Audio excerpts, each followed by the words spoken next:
Here is a question that should keep you up at night.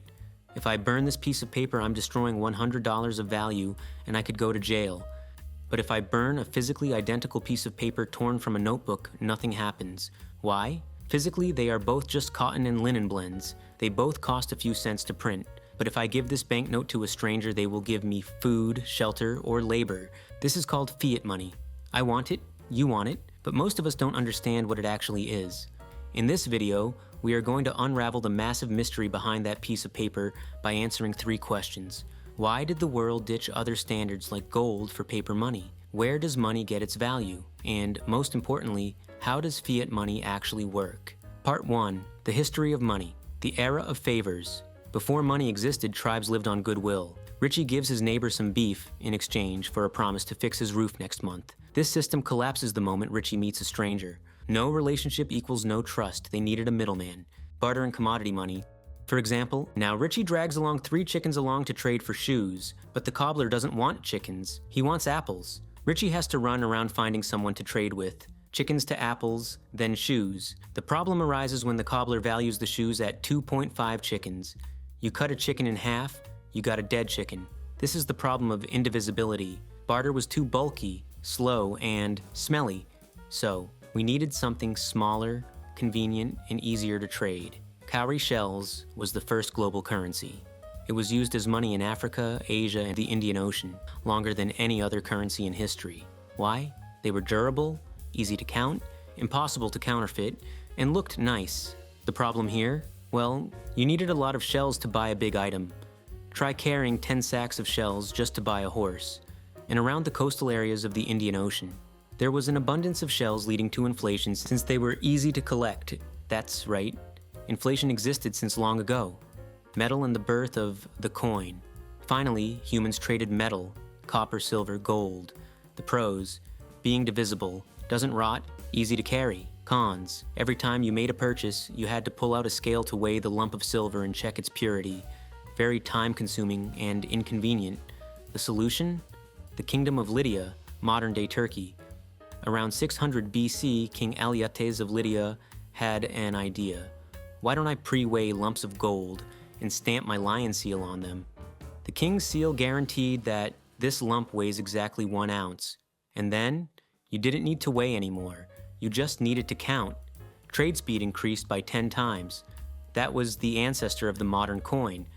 Part 2, the birth of the gold standard. But carrying a bag of coins is heavy. The gold standard tried to fix this issue. Here's an example of how it worked. When Richie deposited 1 ounce of gold at the bank, he got a $1 note, and then he bought a pair of shoes using that $1 note.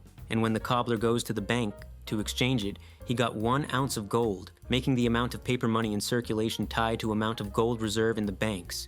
Pretty easy to understand, right? But it had some issues which we will discuss next. Part 3. Why did we throw away the golden handcuffs?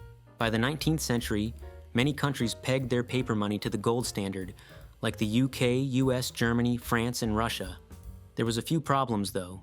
Problem number 1, gold doesn't breed gold. For example, if a country has 100 ounces of gold, it can maximally print 100 bills worth $1 each.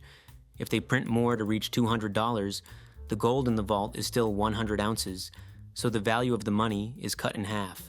That is inflation. Problem 2, war and the Great Depression. World War I exploded. Countries needed tanks and guns. Now, they couldn't wait to dig up gold to buy guns. So countries tore up the gold standard to print paper money to fund the war. This led to the Great Depression of 1929, where the gold standard became a death sentence.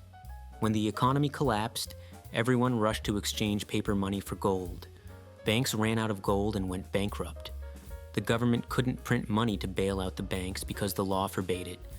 Consequently, countries that ditched the gold standard earliest, like the UK, recovered from the Great Depression the fastest. Those who clung to it, like the US until 1933, France until 1936, suffered the longest.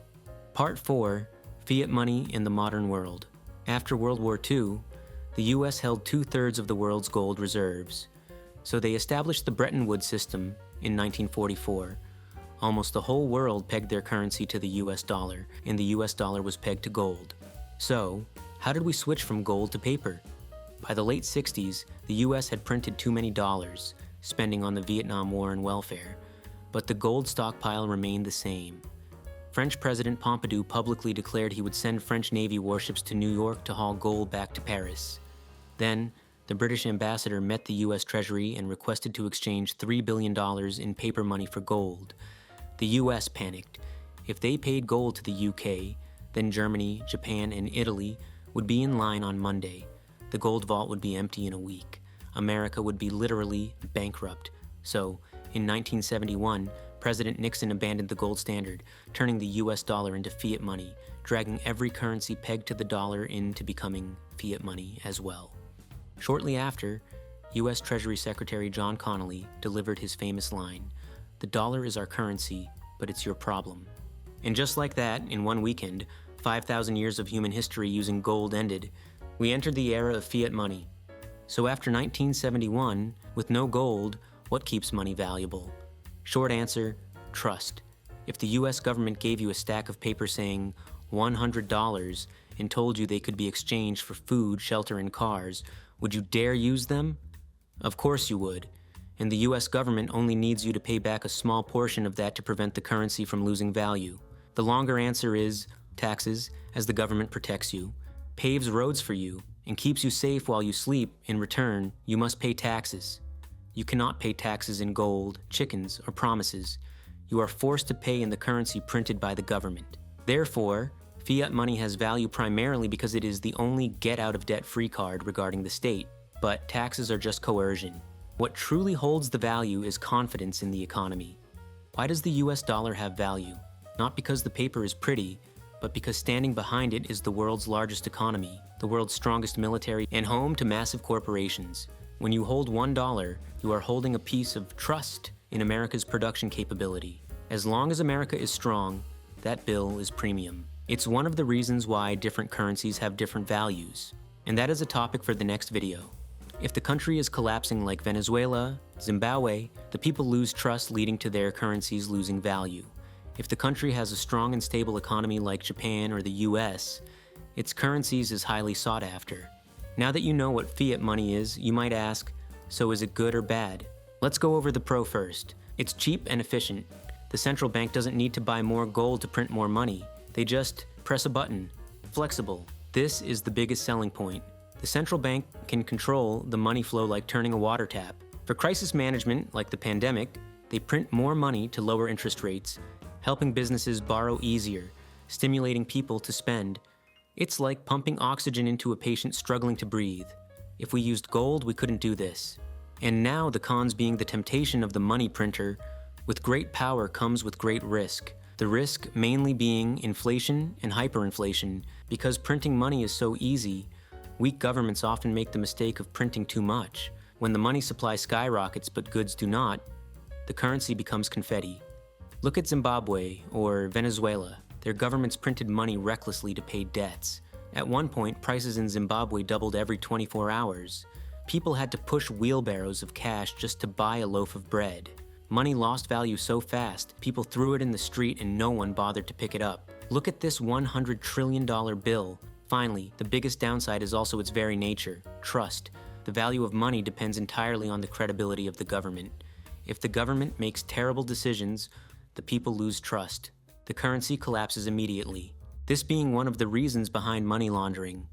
As you have seen from the evolution of money, from goodwill up to the current fiat money. So, what is the next step for money? Honestly, nobody knows. Currently, crypto is being sought after because it isn't controlled by anyone, and it's limited, so it has better long-term value compared to fiat. But the crypto trading market is highly volatile. In the morning, you buy a coffee for 0.02 Bitcoin. By the afternoon, it might drop to 0.001.